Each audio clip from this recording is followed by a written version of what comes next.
Hi friends, welcome to nonstop cooking.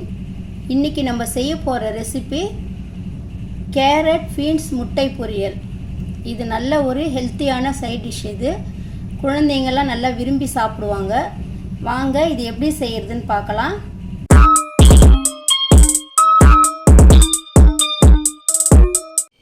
இப்போ இந்த beans carrot egg பொரியலுக்கு தேவையான பொருள்: ஒரு 2 medium size carrot, 150 gram beans, ஒரு 3 எக்கு, ஒரு மீடியம் சைஸ் வெங்காயம் 1, கருவேப்பிலை,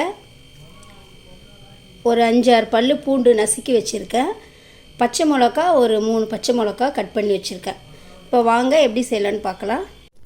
இப்போ நம்ம ஒரு கடாயில் ஒரு 3 டீஸ்பூன் எண்ணெய் விட்டுக்கலாம். கடுகு 1/2 டீஸ்பூன் போட்டுக்கலாம். இது நல்லா பொரியட்டும்.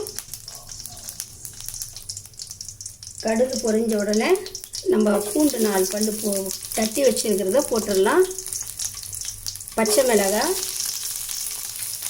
வெங்காயம்,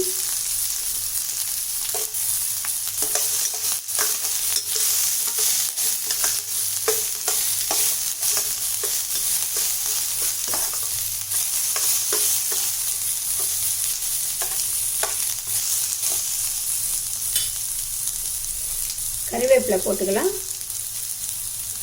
இது நல்லா வதக்கிடலாம்.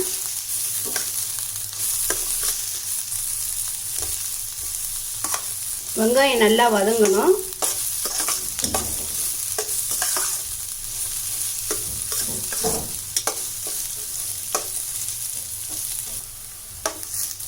வெங்காயம் வதங்கின உடனே நம்ம இந்த காய் போட்டுக்கலாம். இதில் பீன்ஸு, கேரட்டு இதெல்லாம் நம்ம போட்டுடலாம். போட்டு நல்லா இது வதக்கி, கேரட் பீன்ஸ் எல்லாம் நல்லா பொடியாக நறுக்கிக்கணும். இப்போ இது நல்லா வதங்கின பிறகு கொஞ்சம் மஞ்சள் பொடி, இதுக்கு தேவையான அளவு சால்ட்டு போட்டுக்கலாம்.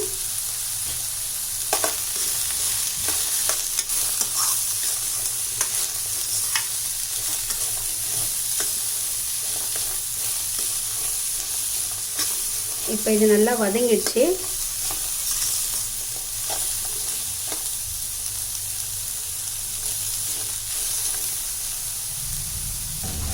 இப்போ இந்த காயில் நம்ம இது வேகிற அளவுக்கு கொஞ்சமாக தண்ணி விட்டுக்கலாம். இப்போ இதை மூடி போட்டு நல்லா இந்த காயை வேக விட்டுடலாம். இப்போ காய் நல்லா வெந்துடுச்சு. இதில் நம்ம இந்த 3 முட்டை உடச்சி வச்சுருக்கோம், இதையும் இதிலே சேர்த்துடலாம். இது கொஞ்சம் நல்லா வேகட்டும். இப்போ இந்த முட்டையெல்லாம் நல்லா இதில் காயோடு சேர்ந்து நல்லா வெந்து வந்துடுச்சு பாருங்கள். இப்போ நம்மளுக்கு இந்த கேரட்டு முட்டை பீன்ஸு பொரியல் ரெடி ஆயிடுச்சு. இது நம்ம குழந்தைங்களுக்கு வெறும் காய் பொரியல் மட்டும் செஞ்சு கொடுத்தா சாப்பிட மாட்டாங்க. இது போல் எக்கும் கலந்து நம்ம பொரியல் பண்ணி கொடுத்தா சாப்பிட்டுடுவாங்க. இந்த டிஷ்ஷை நீங்களும் செஞ்சு பாருங்கள். செஞ்சு பார்த்துட்டு எப்படி இருக்குன்ட்டு சொல்லுங்கள். இந்த வீடியோ உங்களுக்கு பிடிச்சிருந்தா லைக் பண்ணுங்கள், ஷேர் பண்ணுங்கள், கமெண்ட் பண்ணுங்கள், சப்ஸ்கிரைப் பண்ணுங்கள்.